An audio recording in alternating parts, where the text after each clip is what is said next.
Assalamualaikum warahmatullahi wabarakatuh. Saya Muhammad Firdaus bin Adlan 221048 akan membentangkan tentang pengenalan tentang falsafah pendidikan kebangsaan. Okey, apa yang dimaksudkan dengan falsafah pendidikan kebangsaan? Falsafah pendidikan kebangsaan ataupun FPK dahulunya disebut sebagai falsafah pendidikan negara FPN, merupakan dasar kepada pendidikan di Malaysia. Hal ini bermakna semua aktiviti pendidikan dan persekolahan di Malaysia mestilah selaras dengan falsafah pendidikan kebangsaan, iaitu pendidikan Malaysia adalah satu usaha berterusan ke arah memperkembangkan lagi potensi individu secara menyeluruh dan bersepadu untuk mewujudkan insan yang seimbang dan harmonis dari segi intelek, rohani, emosi dan jasmani. Usaha ini adalah bagi melahirkan rakyat Malaysia yang berilmu pengetahuan, berakhlak mulia, bertanggungjawab, berketerampilan dan berkeupayaan mencapai kesejahteraan diri serta memberi sumbangan terhadap keharmonian dan kemakmuran keluarga, masyarakat dan negara. Okey. Idea pengubalan falsafah pendidikan kebangsaan dicetuskan pada tahun 1979 setelah penerbitan laporan jawatan kuasa Kabinet yang mengkaji pelaksanaan dasar kebangsaan berdasarkan dokumen-dokumen dasar dan berlandaskan ketiga-tiga ideologi negara, iaitu yang pertama, rukun negara, yang kedua, dasar ekonomi baru dan yang ketiga, dasar pendidikan kebangsaan. Pengubalan falsafah pendidikan kebangsaan mengambil berat tentang keperluan-keperluan individu, masyarakat dan juga negara. Sekian daripada saya. Terima kasih. Akan membincangkan tentang perbezaan pendidikan zaman dahulu dan sekarang.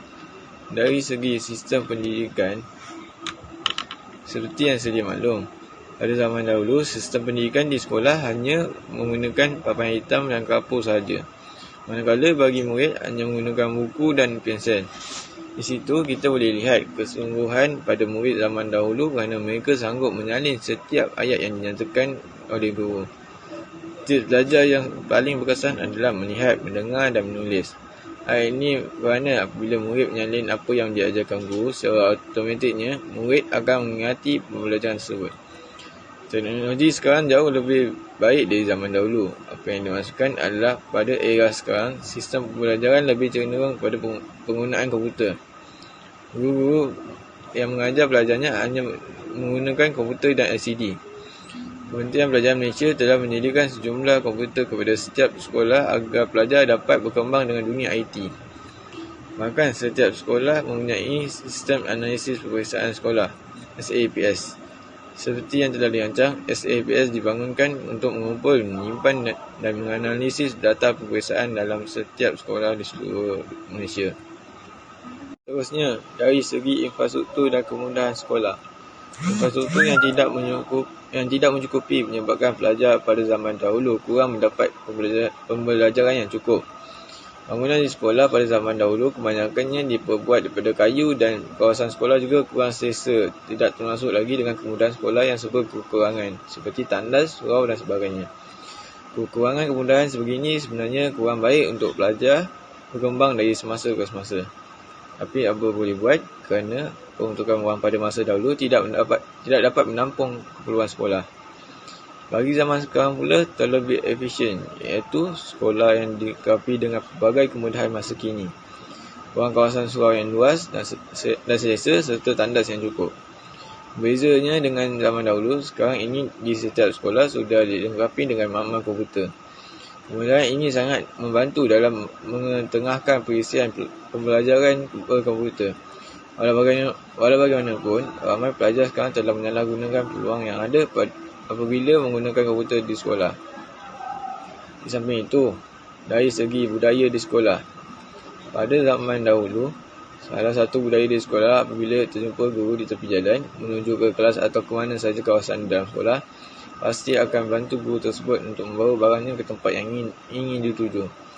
Zaman dahulu lebih menghormati guru dan suka untuk melawan kata-kata guru. Ia lebih kepada memilih untuk berdiam dan menurut kata guru. Apabila terjumpa guru, bertegur menyapa dan memberikan senyuman serta bersikap sopan.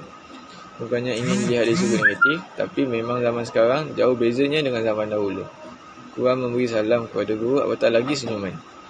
Hal ini mungkin disebabkan penggunaan gadget ke sekolah sehingga pelajar tidak ada masa untuk berkomunikasi dengan guru. Setiap sekolah pastinya ada peraturan yang tidak membenarkan pelajar untuk membawa telefon pintar, tapi budaya zaman sekarang yang tidak mahu mendengar nasihat dan peraturan sekolah menyebabkan pelajar melanggar peraturan tersebut. Ada sekali dari segi denda dan hukuman. Ibu bapa zaman dahulu lebih memilih untuk menyerahkan anak-anak mereka kepada guru yang mengajar. Mereka tidak bimbang apabila guru yang mengajar mengenakan hukuman yang setimpal atas kesalahan anaknya. Ibu bapa lebih merasa guru lebih berhak ketika anaknya berada di sekolah. Hal ini sedemikianlah yang membuatkan anak-anak menjadi anak-anak yang berguna dari aspek sosial di sekolah. Di sekolah zaman dahulu juga, disiplinnya sangat kuat dan guru sangat tegas dalam mendidik pelajarnya. Ia jauh beza dengan aliran zaman sekarang apabila ibu bapa sama sekali tidak membenarkan anak-anak mereka dikenakan hukuman atau rawatan. Baiklah, seterusnya saya akan menerangkan tentang kelebihan kaedah pendidikan zaman kini. Salah satu kaedah pendidikan yang sering diguna pakai pada masa kini adalah dikenali sebagai flipped classroom. Flipped classroom merupakan salah satu model pengajaran yang mengalihkan kuliah pada waktu kelas kepada video pengajaran di luar waktu kelas. Dalam erti kata lain, pelajar-pelajar diberikan video pengajaran ataupun bahan-bahan ulang kaji untuk ditafsir dahulu sebelum bermulanya kelas bersemuka. Maka, waktu kelas bersemuka akan ditekankan untuk latihan dan aktiviti pengukuhan pelajar. Terdapat pelbagai platform yang diguna pakai untuk menjalankan kaedah flipped classroom seperti Microsoft Teams, Google Meet, Skype, Webex dan lain-lain. Kelebihan yang pertama adalah pelajar lebih bersedia untuk memerlukan pengajaran di dalam kelas bersemuka. Kelebihan yang kedua ialah menggalakkan independent learning dalam kalangan pelajar. Hal ini kerana murid perlu membiasakan diri untuk mencari dan memahami nota secara kendiri melalui video pengajaran yang diberikan oleh guru mereka. Seterusnya, murid yang ketinggalan dalam kuliah dapat mengikuti kuliah pada bila-bila masa kerana jadual kelas yang lebih fleksibel dan mudah diakses melalui Microsoft Teams, Google Classroom. Dan yang terakhir, guru juga terdorong untuk menyediakan bahan yang lebih berkualiti dan menarik seperti dalam bentuk video untuk menarik minat pelajar dan meningkatkan pemahaman pelajar dalam setiap topik. Assalamualaikum warahmatullahi wabarakatuh. Saya ucapkan kepada pensyarah dan rakan-rakan sekalian. Saya, Pegawai Kadet Muhammad Zir Aikal bin Munzir, nombor matrik 2210489. Di sini saya akan membincangkan sedikit sebanyak berkaitan kekurangan kaedah pendidikan zaman kini. Antara kekurangan kaedah pendidikan zaman kini ialah yang pertama, capaian kepada kemudahan internet. Program perisian dan sambungan ke internet adalah aspek yang paling penting dalam kelas dalam talian ini. Pelajar perlu membeli perisian terkini untuk mengakses program dalam talian mereka atau membayar tambahan untuk menarik taraf ke internet berkelajuan tinggi. Ini kemungkinan menyukarkan pelajar yang kurang berkemampuan untuk belajar secara berkesan kerana kekurangan kemudahan akses internet berbanding dengan mereka yang mampu membeli segala perisian serta internet yang berkelajuan tinggi. Dan yang kedua ialah tiada kemudahan komputer ataupun telefon bimbit. Bagi pelajar yang kurang berkemampuan, tiada kemudahan gadget ini pasti menyekarkan mereka untuk mengikuti segala pembelajaran dalam talian yang diusahakan oleh para pengajar dan seterusnya akan menyebabkan ketinggalan berbanding rakan-rakan yang lain.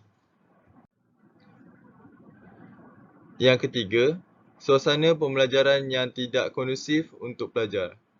Bagi pelajar yang kurang berkemampuan, pasti menghadapi masalah ini apabila melaksanakan tugasan dari rumah. Masalah ini meliputi suasana persekitaran yang bising, tempat yang sempit serta tiada meja dan kerusi yang sesuai. Kesimpulannya, pelajar hendaklah mengambil iktibar dan pengajaran dari apa yang berlaku sepanjang pandemik ini dan berusaha memastikan aspek emosi, fikiran, tindakan dan cara hidup berada dalam keadaan yang baik supaya terus kuat dan tidak mudah terkesan dengan apa jua keadaan ataupun bencana yang berlaku. Sekian daripada saya. Assalamualaikum warahmatullahi wabarakatuh.